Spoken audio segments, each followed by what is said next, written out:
திருவண்ணாமலை அருணாச்சலேஸ்வரர் கோவிலில் கார்த்திகை தீப திருவிழாவை முன்னிட்டு சிவாச்சாரியார் வேத மந்திரங்கள் முழங்க கொடியேற்றத்துடன் கோலாகலமாக தொடங்கியது. இது குறித்து விரிவான தகவல்களை செய்தியாளர் மணிகண்டனிடம் கேட்கலாம்.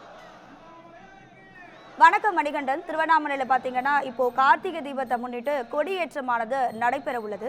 இது தொடர்பான கூடுதல் தகவல்களை சொல்லுங்க.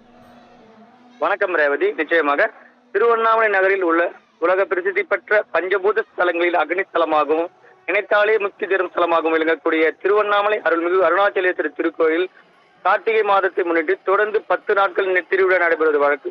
இந்நிலையில் திருக்கார்த்திகை தீப திருவிழாவை முன்னிட்டு அதிகாலை சிவாச்சாரியர்கள் வேத மந்திரங்கள் முழங்க கொடியேற்றம் தற்போது கோலாகலமாக தொடங்கியுள்ளது. அதனுடைய காட்சியை நாம் பார்த்து வருகிறோம்.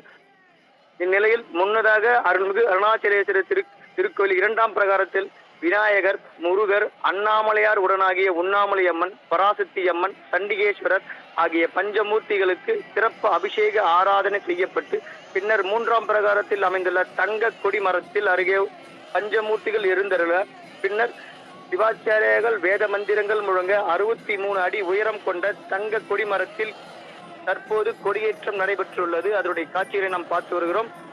தொடர்ந்து 10 நாட்கள் நடைபெறும் திருக்கார்த்திகை தீப திருவிழாவின் ஒவ்வொரு நாளும் காலையிலும் மாலையிலும் பஞ்சமூர்த்திகள் வீதி உலா வருவது வழக்கம். பின் தொடர்ந்து சந்திரசேகர் மாலையிலும் விநாயகர், முருகர், அண்ணாமலையார், உண்ணாமலையம்மன், பராசக்தி அம்மன், சண்டிகேஸ்வரர் ஆகிய பஞ்சமூர்த்திகள் திருக்கோவிலின் 4 மாட வீதிகளில் வந்து பக்தர்களுக்கு காட்சியளிப்பார். தொடர்ந்து 10வது நாளன்று அண்ணாமலையார் கருவறை முன்பு பரணி அதிகாலை 4 மணி அளவில் பரணி தீபமும், அன்று மாலை சரியாக 6 மணி அளவில் மகா தீபமும் ஏற்றப்பட உள்ளது. ரேவதி.